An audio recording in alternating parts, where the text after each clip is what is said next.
Question number बात करते हैं 8 की। तो क्वेश्चन नंबर 8 में क्या दिया गया है आप लोगों को, कहता है कि if 3 cot theta, 3 cot theta नहीं 3 cot ए कह रहा है, 3 cot ए बराबर 4 है। तो इसका मतलब cot ए की वैल्यू 4/3 हो गई। हमको प्रूफ क्या करना है, हमको प्रूफ ये करना है 1 - tan स्क्वायर ए अपॉन में 1 + tan square A equal to cos square A minus sine square A के बराबर है या नहीं। बस ये प्रूफ करना है, ये था क्वेश्चन। अब सॉल्यूशन देखो यहाँ पर। देखो हमको सबसे पहले क्या करना है, consider a right angle triangle. सबसे पहले हमने क्या किया, एक राइट एंगल ट्रायंगल बना लिया है ना, राइट एंगल ट्रायंगल किया, ठीक है। Consider right angle triangle, right angle at point B. देखो राइट एंगल कहाँ पर होना चाहिए, पॉइंट बी पर होना चाहिए, ठीक है, ठीक है। हाँ, तो आगे क्या दिया गया है, ये गिवन दैट क्या दिया गया है, कॉट थीटा बराबर कितना है 4/3। तो देखो कॉट थीटा बराबर 4/3, इसका मतलब यहाँ पर देखो राइट एंगल ट्राइंगल आपको जरूरी नहीं एग्जाम में बनाना पड़े, लेकिन मैं यहाँ पर बना देता हूँ किससे, जिससे कि तुम्हें अच्छा समझ आ जाए।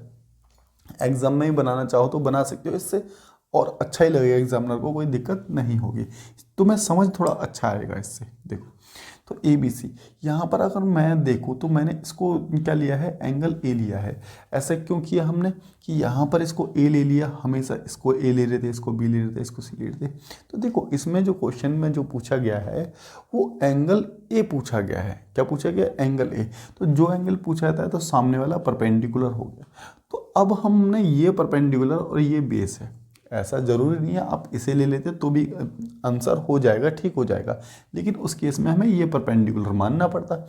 हम जनरली इसे परपेंडिकुलर मान लेते हैं, तो इसलिए मैंने इसको ले लिया, इसमें कोई ज़्यादा बड़ी बात नहीं होनी चाहिए।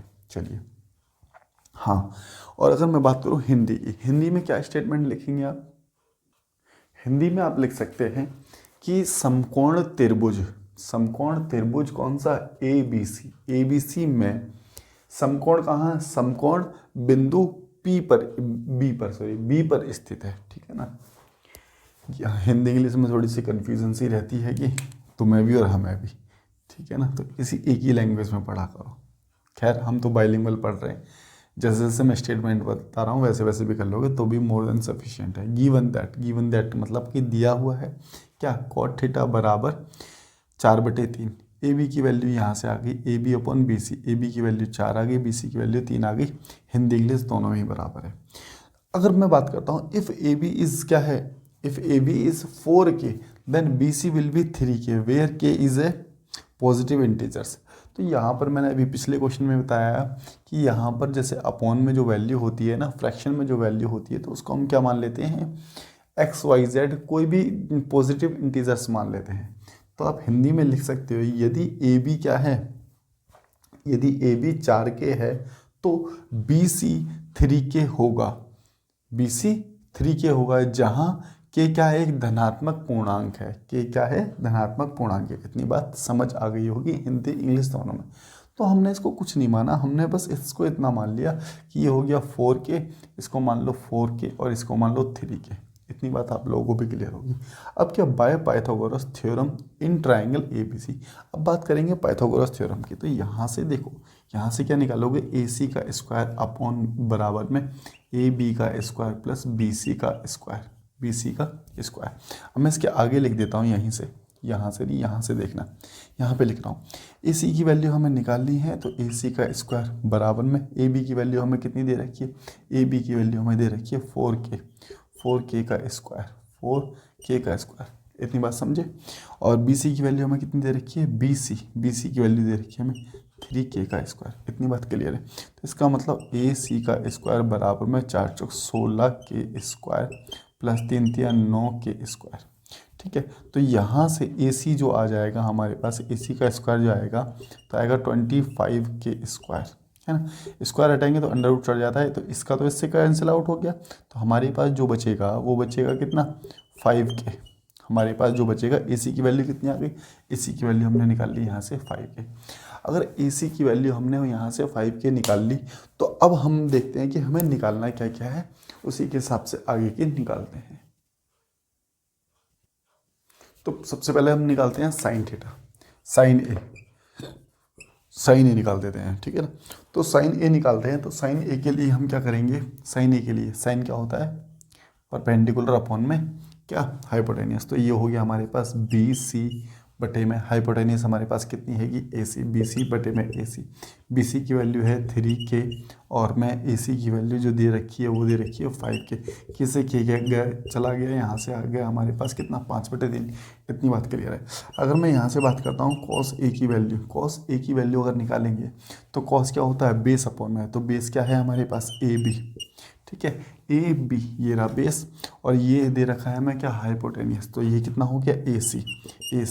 ए सी की वैल्यू कितनी, ए बी की वैल्यू हमें दे रखी है 4K, आराम से भाई साहब आराम से 4K इक्वल टू अपॉन में, ठीक है कैसे गया तो ये हमारे पास आ गया 4/5। इतनी बात भी क्लियर है। अगर मैं बात करता हूँ tan ए क्या करेंगे हम, tan ए निकालने के लिए हमें निकालना पड़ेगा क्या बी सी, परपेंडिकुलर है बी सी क्या है परपेंडिकुलर अपॉन में क्या बेस होता है, तो क्या हो जाएगा ए बी। तो बी सी की वैल्यू जो हमें दे रखी है, ये बी सी की वैल्यू जो हमें दे रखी है वो दे रखी है कितनी 3K अपॉन में ए बी की वैल्यू जो दे रखी है हमें दे रखी है 4K। के से के कैंसिल आउट हो गया तो 3/4 हमारे पास यहाँ से वैल्यू निकाल ली। अब देखो हमने सभी की वैल्यू निकाल दी, साइन कॉस टेन तीनों की वैल्यू निकाल दी, तीनों की वैल्यू निकाल दी। तो क्वेश्चन में जो पूछा गया है वो कर लेते हैं। क्वेश्चन में क्या पूछा गया है, क्वेश्चन में पूछ रखा है 1 - sin स्क्वायर थीटा, है ना 1 - sin स्क्वायर ए, ये तो पूछा गया है। नहीं जी 10 पूछा है 10, कोई दिक्कत नहीं।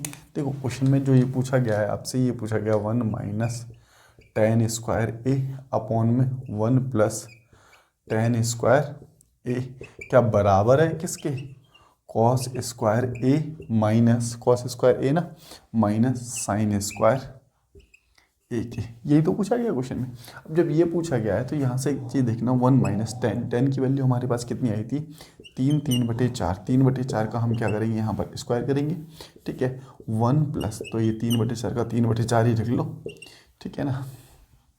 तो इसको अगर मैं सॉल्व करूँगा तो ये बन जाएगा यहाँ पर 9। देखो मैं यहाँ पर सॉल्व कर देता हूँ, ये हो गया हमारे पास 9, 1 - 9 बटे में कितना 16 हो गया। इतनी बात क्लियर है, ठीक है। और ये हो गया कितना 1 + 9 अपॉन में 16, इतनी बात भी क्लियर है। जब मैंने इसको आगे सॉल्व किया तो 16 में से 9 गया तो बचा हमारे पास 7 बटे कितना 16 अपॉन में ये हो गया हमारे पास 16 9 25, 16 9 25 ही होगा ना, हाँ 25/16, इतनी बात क्लियर है। तो 16 से 16 कैंसिल आउट हो गया, 7/25 बचा हमारे पास। यहाँ जो बचेगा वो 7/25 बचा, कितना बचा 7/25। तो इसका मतलब तो ये वाली बात हो गई कि इसकी जो वैल्यू आई है वो 7/25 आई है, तो बात ठीक है।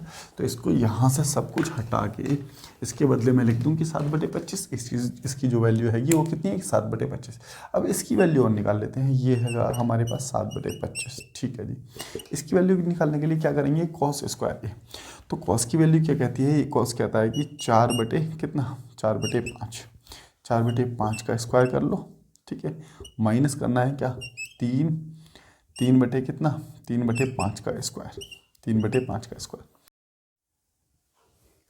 तो यहाँ से इसका स्क्वायर कर लिया हमने किसका 4/5 का स्क्वायर और 3/5, तो ये कितना आ गया हमारे पास, माइनस करने के बाद ये आ जाएगा 7/25। देखो 7/25, अब ये भी 7/25 है, ये भी 7/25 है, तो इसका मतलब अब ये क्या हो गया, हम लिख सकते हैं 1 - tan स्क्वायर ए अपॉन में 1 + tan square A equal to जो हैगा cos square A minus sine square A के बराबर है।